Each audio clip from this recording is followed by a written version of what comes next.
Hello everyone, কে মার্কেটে সবাইকে স্বাগত জানাই।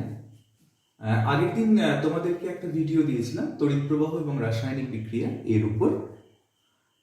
আজকে আমার এই চ্যাপ্টারের দ্বিতীয় দিন। আজকে এই চ্যাপ্টারটা শেষ হবে, তোমরা মন দিয়ে শুনবে, যেটা প্রয়োজন হবে তোমরা খাতাতে লিখবে। তারপর চ্যাপ্টার শেষে তোমাদের টেক্সট বইয়ের যে এমসিকিউ কোশ্চেন আছে, তারপরে যে সত্য মিথ্যা রয়েছে, অতি সংক্ষিপ্ত সংক্ষিপ্ত প্রশ্ন, দীর্ঘ প্রশ্ন উত্তর যেগুলো রয়েছে সেগুলো সব বাড়িতে প্র্যাকটিস করবে। তো যাই হোক, চ্যাপ্টারটা শুরু করি। আগের দিনকে আমি এর ইন্ট্রোডাকশন দিয়েছিলাম, এই চ্যাপ্টারের ইলেকট্রিসিটি এবং কেমিক্যাল রিয়াকশনের ইন্ট্রোডাকশন দিয়েছিলাম। তড়িৎ পরিবাহী কাকে বলে বলেছিলাম, ইলেকট্রনীয় এবং তড়িৎ বিশ্লেষ্য পদার্থ কি তা ডিটেলসে বলেছিলাম, এবং তড়িৎ বিশ্লেষ্য পদার্থের মধ্যে তীব্র এবং মৃদু সে তড়িৎ বিশ্লেষ্য পদার্থ কাকে বলে, তাদের উদাহরণ কি কি আছে, এবং তড়িৎ অবিশ্লেষ্য পদার্থ কি, এই প্রসঙ্গে তোমাদেরকে আগের দিনের ভিডিও আমি দিয়েছিলাম। আজকে আমি তড়িৎ বিশ্লেষণ এটা নিয়ে শুরু করছি। কিছুক্ষণের মধ্যে চ্যাপ্টারটা শেষ হবে, ছোট চ্যাপ্টার, তোমরা জানো। প্রত্যেকের বাড়িতে যে যে টেক্সট বই আছে সেই টেক্সট বই তোমরা ফলো করবে। তো আজকে আমরা পড়াবো যে তড়িৎ বিশ্লেষণ। তো তড়িৎ বিশ্লেষণ কাকে বলে, সংজ্ঞাটা দেখো লেখাই আছে যে গলিত বা উপযুক্ত দ্রাবকে দ্রবীভূত অবস্থায় কোনো তড়িৎ বিশ্লেষ্য পদার্থের মধ্য দিয়ে তড়িৎ প্রবাহ চালনা করার ফলে যে প্রক্রিয়ায় পদার্থটির রাসায়নিক পরিবর্তনের ফলে নতুন ধর্মবিশিষ্ট পদার্থ উৎপন্ন হয় তাকেই তড়িৎ বিশ্লেষণ বলে। আবার একবার বলছি, গলিত বা উপযুক্ত দ্রাবকে দ্রবীভূত অবস্থায় কোন তড়িৎ বিশ্লেষ্য পদার্থের মধ্য দিয়ে তড়িৎ প্রবাহ চালনা করার ফলে যে প্রক্রিয়ায় পদার্থটির রাসায়নিক পরিবর্তনের ফলে নতুন ধর্মবিশিষ্ট পদার্থ উৎপন্ন হয় তাকে তড়িৎ বিশ্লেষণ বলে। তাহলে তড়িৎ বিশ্লেষণ কি, তড়িৎ বিশ্লেষণ কিভাবে করা হয় তার ডিটেলসে, তার প্রসেস সম্পর্কে বলবো। আমি এই বোর্ডে একটা ছবি এঁকেছি, সেই ছবিটা খুব ভালো করে দেখো। এই ছবিটা যদি ভালো করে বুঝতে পারো তাহলে তোমরা বাড়িতে বসেই জলের তড়িৎ বিশ্লেষণ, কপার সালফেট দ্রবণের তড়িৎ বিশ্লেষণ, NaCl দ্রবণের তড়িৎ বিশ্লেষণ সব বাড়িতে বসে বসে এগুলো তৈরি করতে পারবে। এবং ক্যাথোডে কি উৎপন্ন হবে, অ্যানোডে কি উৎপন্ন হবে সেটাও তুমি বাড়িতে নির্ণয় করতে পারবে। তো যাই হোক, এটা একটু বুঝে নাও। তো এটা হলো একটা তড়িৎ বিশ্লেষণ কোষ, দেখতে পাচ্ছ, যেটা একটা তড়িৎ বিশ্লেষণ কোষ। তো সেই তড়িৎ বিশ্লেষণ কোষে কি কি আছে, দুটো তড়িৎদ্বার রয়েছে, একটা ব্যাটারি আছে, সুইচ আছে। হ্যাঁ, তো এই সবগুলো তোমাদেরকে আমি একটা একটা করে বোঝাবো। তা তড়িৎ বিশ্লেষণ কোষ, এই তড়িৎ বিশ্লেষণ জানতে গেলে, তড়িৎ বিশ্লেষণ কোষ এই প্রসঙ্গে তোমাদেরকে জানতে গেলে যে যে জিনিসগুলো দরকার হবে সেগুলো হচ্ছে প্রথমেই ভোল্টামিটার। তো ভোল্টামিটার কাকে বলে, দেখো ভোল্টামিটার কাকেই বলে যে পাত্রে তড়িৎ বিশ্লেষণ প্রক্রিয়া সম্পূর্ণ করা হয়, যে পাত্রে তড়িৎ বিশ্লেষণ প্রক্রিয়া সম্পূর্ণ করা হয় তাকেই বলা হয় ভোল্টামিটার। অর্থাৎ এই যে পাত্রটা দেখছো এই পাত্রটিকে বলা হয় ভোল্টামিটার। এখন চলে আসছি আমরা তড়িৎদ্বার। তাহলে এখানে দেখছো যে ক্যাথোড এবং অ্যানোড এই দুটো তড়িৎদ্বার, দেখো তড়িৎ বিশ্লেষণের মধ্যে অর্ধ নিমজ্জিত অবস্থায় রয়েছে। তাহলে কোন একটা তড়িৎ বিশ্লেষণের মধ্য দিয়ে অর্ধ নিমজ্জিত অবস্থায় যে ধাতব, কিছু কিছু ক্ষেত্রে অধাতব, দণ্ড বা পাত কোন তড়িৎ বিশ্লেষণের মধ্য দিয়ে তড়িৎ পরিবহন করে তাকেই বলা হয় তড়িৎদ্বার। তাহলে তড়িৎদ্বার কি, তড়িৎদ্বার হলো ধাতব বা অধাতব পাত বা দণ্ড যেটা এই তড়িৎ বিশ্লেষণের মধ্যে অর্ধ নিমজ্জিত অবস্থায় রয়েছে এবং এই তড়িৎ বিশ্লেষণের মধ্য দিয়ে এরা কি করে, তড়িৎ পরিবহন করে। বুঝে গেল, তাকে বলবো তড়িৎদ্বার। এখন প্রথমে চলে আসছি যে তড়িৎদ্বার, এখানে এখানে তো কি কি তড়িৎদ্বার রয়েছে, এখানে দুটো তড়িৎদ্বার আছে, একটা হলো ক্যাথোড এবং একটা হলো অ্যানোড। এখন চলে আসছি ক্যাথোড কাকে বলে। দেখো ক্যাথোড হচ্ছে কি, ক্যাথোড হলো যে তড়িৎদ্বারটি ব্যাটারির ঋণাত্মক মেরুর সঙ্গে যুক্ত থাকে, যে তড়িৎদ্বারটি ব্যাটারির ঋণাত্মক মেরুর সঙ্গে যুক্ত থাকে তাকে বলা হয় ক্যাথোড। এখানে তুমি আরেকটা জিনিস জানতে পারবে, এটা মনে রাখবে অবশ্যই, যে ক্যাথোডে কি হয়, ক্যাথোডে সবসময় কি হয়, তোমার ইলেকট্রন ক্যাথোডে ইলেকট্রন সবসময় গৃহীত হয়, অর্থাৎ ক্যাথোড কি করে, ইলেকট্রন গ্রহণ করে। আর ইলেকট্রন গ্রহণ করলে আমরা তাকে কি বলি, বিজারণ।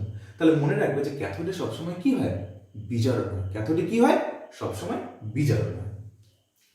সেই কারণে আমরা এই যে M প্লাস এই ক্যাটায়নগুলোকে কি দেখিয়েছি, যে ক্যাথোডের দিকে আসছে, অর্থাৎ ক্যাথোড থেকে কি, মানে ক্যাথোডে কি করবে, ইলেকট্রন গ্রহণ করবে, দিয়ে কি হবে, ও বিজারিত হবে। বেশ, এবার আমরা এখানে অ্যানোড দেখাচ্ছি। অ্যানোড কাকে বলে? অ্যানোড হলো যে তড়িৎদ্বারটি ব্যাটারির ধনাত্মক মেরুর সঙ্গে যুক্ত থাকে তাকে বলা হয় অ্যানোড। তাহলে অ্যানোডে কি হয়, অ্যানোডে অবশ্যই জারণ হবে। তার মানে অ্যানোডে কি হবে, অ্যানোডে ইলেকট্রন বর্জিত হবে, অর্থাৎ অ্যানোড থেকে কি হবে, ইলেকট্রন বর্জিত হবে। তাই অ্যানোডে কি হয়, সবসময়তে কি হবে, জারণ হবে। বেশ, তাহলে এখন আমি চলে আসছি এখানে তড়িৎদ্বার কাকে বলে বললাম, ক্যাথোড অ্যানোড কাকে বলে বললাম, ভোল্টামিটার কি বললাম, তড়িৎ বিশ্লেষ্য পদার্থ তীব্র মৃদু আগের দিকে ডিটেলসে বলেছি, তার উদাহরণ দিয়েছি। তো এবার চলে আসবো যে আয়ন। আয়ন কাকে বলে, তড়িৎগ্রস্ত কোনো পরমাণু বা পরমাণু গুচ্ছকে বলা হয় আয়ন। আয়ন কয় প্রকার, আয়ন হচ্ছে দুই প্রকার, একটা হচ্ছে ক্যাটায়ন, একটা হচ্ছে অ্যানায়ন। তাহলে ক্যাটায়ন কাকে বলে, তোমার ধনাত্মক তড়িৎগ্রস্ত পরমাণু বা পরমাণু গুচ্ছকে বলা হয় ক্যাটায়ন, হয়ে গেছে। ঋণাত্মক তড়িৎগ্রস্ত পরমাণু বা পরমাণু গুচ্ছকে বলা হয় অ্যানায়ন। তাহলে আমরা তড়িৎ বিশ্লেষণ সংক্রান্ত যতগুলো রাশি সবগুলো বললাম। আরেকবার মনে করিয়ে দিই, প্রথমেই বললাম ভোল্টামিটার কাকে বলে, তারপরে বললাম তোমার তড়িৎদ্বার কি, তারপরে বললাম যে ক্যাথোড অ্যানোড কি, তারপরে বললাম কি না তো আয়ন কাকে বলে। তাহলে এইগুলো মোটামুটি আমাদের জানার ছিল, সেগুলো সব এখানে বলে দিলাম। এইবার আমরা এই তড়িৎ বিশ্লেষণের পদ্ধতি সম্পর্কে তোমাদেরকে বলবো, তড়িৎ বিশ্লেষণ পদ্ধতি সম্পর্কে বলবো। তার আগে বলে নিই যে আমি এখানে যে তড়িৎ বিশ্লেষণ পদার্থটা নিয়েছি ইন জেনারেল, সেখানে আমি ধরলাম যে দু ধরনের, ওই তড়িৎ বিশ্লেষণের মধ্যে দু ধরনের আয়ন রয়েছে। M প্লাস এগুলো হচ্ছে ক্যাটায়ন এবং A মাইনাসটা হচ্ছে অ্যানায়ন। তাহলে এখানে ক্যাটায়ন গুলো হচ্ছে M প্লাস এবং A মাইনাস হচ্ছে অ্যানায়ন, যেগুলো এই তড়িৎ বিশ্লেষণের মধ্যে রয়েছে। এখন চলে আসছি আমি ক্যাথোড বিক্রিয়া। তাহলে ক্যাথোডে কি হয়, আমরা জানি যে ক্যাথোডে ক্যাটায়নগুলি ক্যাথোডে যায় এবং ক্যাথোড থেকে ইলেকট্রন গ্রহণ করে সে নিস্তড়িত হয়। তাহলে ক্যাটায়নগুলি কি ক্যাথোডে যাবে এবং ক্যাথোড থেকে কি ইলেকট্রন গ্রহণ করবে, ইলেকট্রন গ্রহণ করে কি নিস্তড়িত হবে। আমরা আগেই বলেছি যে ক্যাথোডে কি হয়, সবসময় বিজারণ হয়। তাহলে দেখো M প্লাস কি করলো, ক্যাথোডের দিকে এগিয়ে গেল, সেখান থেকে ইলেকট্রন গ্রহণ করলো, ইলেকট্রন গ্রহণ করে নিস্তড়িত পরমাণুতে পরিণত হলো। তাহলে এই প্রক্রিয়াকে কি বলবো, বিজারণ। ঠিক একইভাবে আমরা যদি অ্যানোডের দিকে চলে আসি, তাহলে অ্যানোডে কি হয়, অ্যানোডে অ্যানায়নগুলি যাবে এবং অ্যানোডে কি করে, অ্যানায়নগুলি গিয়ে সেখানে মানে কি করবে, ইলেকট্রন বর্জন করবে। ইলেকট্রন বর্জন করে সেও প্রসম পরমাণুতে পরিণত হবে। দেখো A মাইনাস সে একটা ইলেকট্রন বর্জন করেছে, দিয়ে এতে পরিণত হয়েছে। তাই ইলেকট্রন যেখান থেকে বেরিয়ে যায়, মানে কোনো পরমাণু বা অণু বা আয়ন, সেখান থেকে এক বা একাধিক ইলেকট্রন বেরিয়ে যাওয়া কি বলে, জারণ বলে। তাহলে অ্যানোডে কি হবে, জারণ হবে। আর ঠিক একইভাবে ক্যাথোডের কথা তো আগেই বললাম যে এক বা একাধিক ইলেকট্রন যদি গ্রহণ করে কোনো আয়ন বা পরমাণু বা অণু, তাহলে সেক্ষেত্রে সেটাকে বলবো কি, বিজারণ। তো যাই হোক, এই গেল প্রসেস। এইবার তোমরা যদি মনে করো যে আমরা যে কোনো তড়িৎ বিশ্লেষণ আমরা এখানে বুঝবো, তাহলে অবশ্যই তোমরা বুঝতে পারবে। যেমন ধরো আমরা এখানে জলের তড়িৎ বিশ্লেষণ বোঝাবো। ধরো জলের তড়িৎ বিশ্লেষণ আমরা বোঝাবো। তাহলে জলের তড়িৎ বিশ্লেষণ বোঝাতে গেলে আমরা কি করব, আচ্ছা দেখি।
আমরা এখানে জলের তড়িৎ বিশ্লেষণ বুঝবো।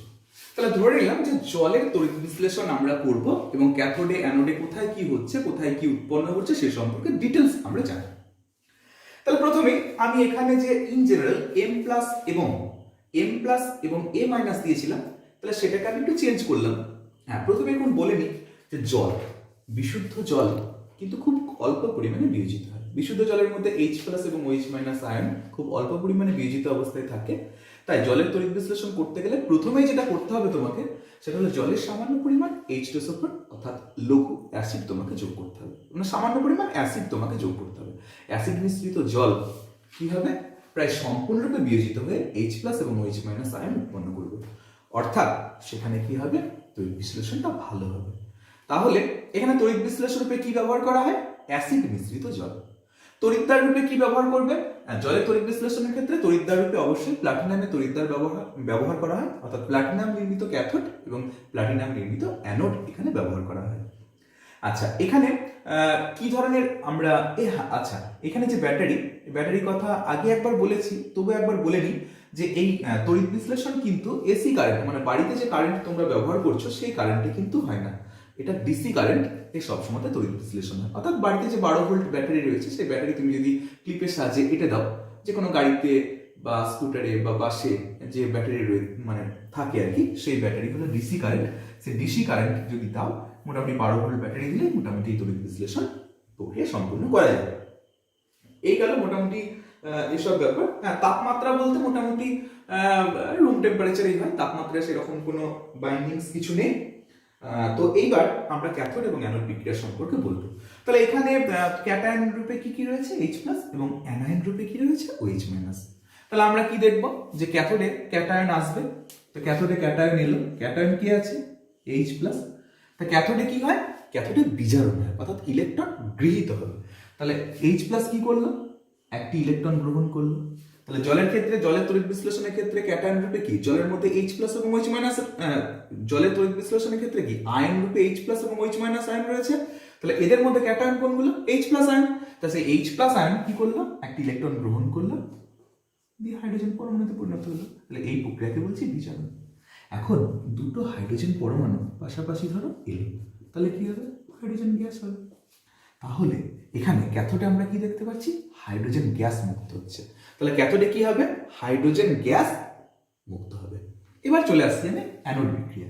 তাহলে অ্যানোডে কি আছে, OH মাইনাস, সে কি করলো, ইলেকট্রন ত্যাগ করলো, দিয়ে OH মূলক হলো।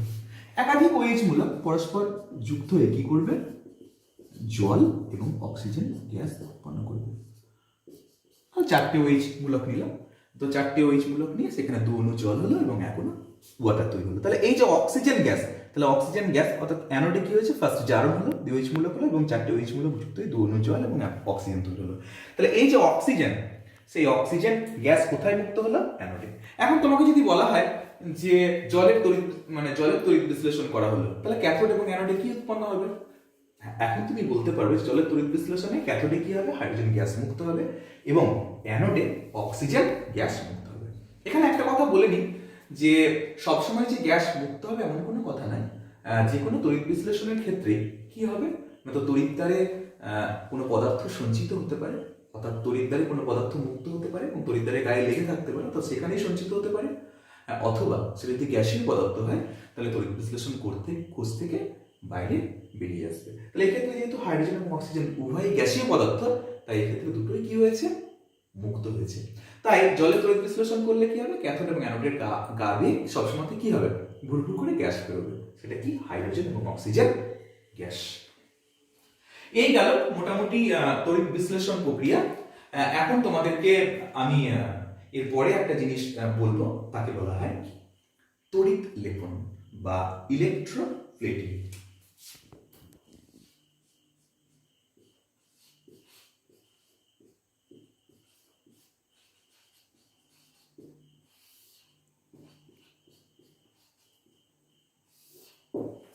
তাহলে এখন আমি তোমাদেরকে তড়িৎ লেপন সম্পর্কে বলবো, তড়িৎ লেপনের উদ্দেশ্য বলবো এবং তড়িৎ লেপনের প্রক্রিয়া সম্পর্কে বলবো, তাহলেই আমাদের এই চ্যাপ্টারটা শেষ হবে।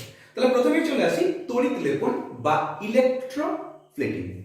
এখন তোমাদেরকে একটা কথা বলি যে তড়িৎ লেপনের উদ্দেশ্য কি সেটা সম্পর্কে প্রথমে আগে বলে নিই। দেখো, কিছুদিন আগে দেখতে যে বাড়িতে যে গ্রিলগুলো ব্যবহার করা হতো, সেগুলো যে লোহার গ্রিল মানে গ্রিলগুলো হতো, সেগুলোকে আমাদের মরিচার হাত থেকে বাঁচানোর জন্য গ্রিলগুলো লাগানোর পরে যাতে মরচে না ধরে যায় সেগুলোকে প্রথমে প্রাইমার করা হতো বা 2 বছর 3 বছর পর পর রং করতে হতো।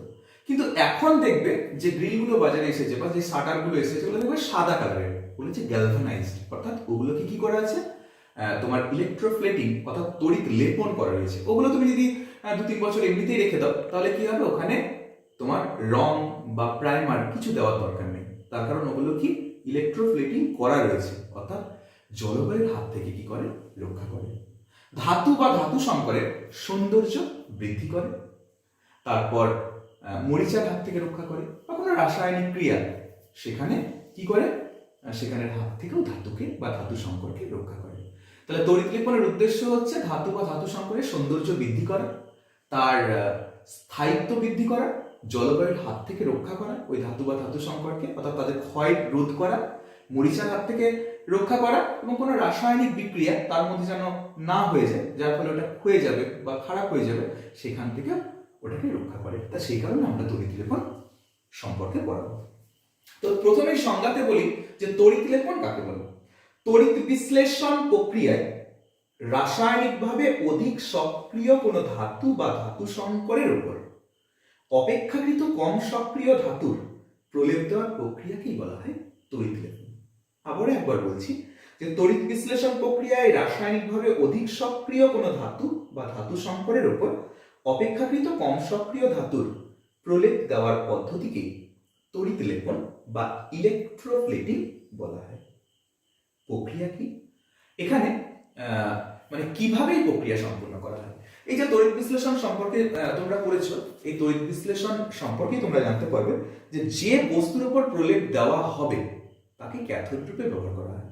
তাহলে যার উপরে আমরা প্রলেপ দেব সেটিকে ক্যাথোড রূপে ব্যবহার করব, যার প্রলেপ দেব সেটাকে আমরা কি রূপে ব্যবহার করব, অ্যানোড রূপে ব্যবহার করব। অর্থাৎ যার প্রলেপ দেব তাকে আমরা অ্যানোড রূপে ব্যবহার করব, এবং যার প্রলেপ দেব তার একটা দ্রাব্য তড়িৎ মানে তার একটা দ্রাব্য লবণকে তড়িৎ বিশ্লেষ্য পদার্থ রূপে ব্যবহার করতে হবে। তাহলে এই যে তড়িৎ বিশ্লেষ্য পদার্থ, সেই তড়িৎ বিশ্লেষ্য পদার্থ রূপে যার প্রলেপ দেওয়া হবে তার দ্রাব্য লবণকে এই তড়িৎ বিশ্লেষ্য পদার্থ রূপে ব্যবহার করতে হবে। তড়িৎদ্বার ক্যাথোড, তাহলে ক্যাথোড রূপে তাকে ব্যবহার করবো না, তো যার উপরে প্রলেপ দেবো, আর যার প্রলেপ দেবো তাকে অ্যানোড রূপে ব্যবহার করবো। যদি আমরা সোনার প্রলেপ দিতে চাই তাহলে লোহার উপরে সোনার প্রলেপ দেবো, লোহার উপর সোনার প্রলেপ দিতে চাই তাহলে লোহাকে আমরা কি ক্যাথোড রূপে ব্যবহার করব, আর সোনাকে ব্যবহার করব কি অ্যানোড রূপে, এবং সোনার একটা লবণকে আমরা কি তড়িৎ বিশ্লেষ্য রূপে ব্যবহার করব, সোনার একটা লবণকে তড়িৎ বিশ্লেষ্য রূপে ব্যবহার করব। ধরো আমরা জিঙ্কের প্রলেপ দিতে চাই, লোহার উপরে জিঙ্কের প্রলেপ দেবো, তাহলে কি আমরা ক্যাথোড রূপে ব্যবহার করব লোহা, অ্যানোড রূপে ব্যবহার করব জিঙ্ক, আর তড়িৎ বিশ্লেষ্য রূপে কি জিঙ্কের কোন একটা লবণকে তড়িৎ বিশ্লেষ্য রূপে ব্যবহার করব। আশা করি তোমরা সবাই বুঝতে পেরেছো। এই চ্যাপ্টারে এই যে তড়িৎ প্রবাহ এবং রাসায়নিক বিক্রিয়া, এই চ্যাপ্টারে আর কিছু নেই। তোমরা এই চ্যাপ্টারটা প্রথম থেকে শেষ অবধি ভালো করে পড়বে, আমার দুটো ভিডিও তোমরা ভালো করে দেখবে, তারপর চ্যাপ্টারটা পড়ার পর এখানে যত এমসিকিউ আছে, শর্ট কোশ্চেন আছে, দীর্ঘ মানে বড় প্রশ্ন রয়েছে, সব প্রশ্নের উত্তর বাড়িতে বসে করবে। আশা করি চ্যাপ্টারটা তোমরা ভালোভাবে বুঝতে পেরেছো। আজকে এই পর্যন্তই, ঠিক আছে।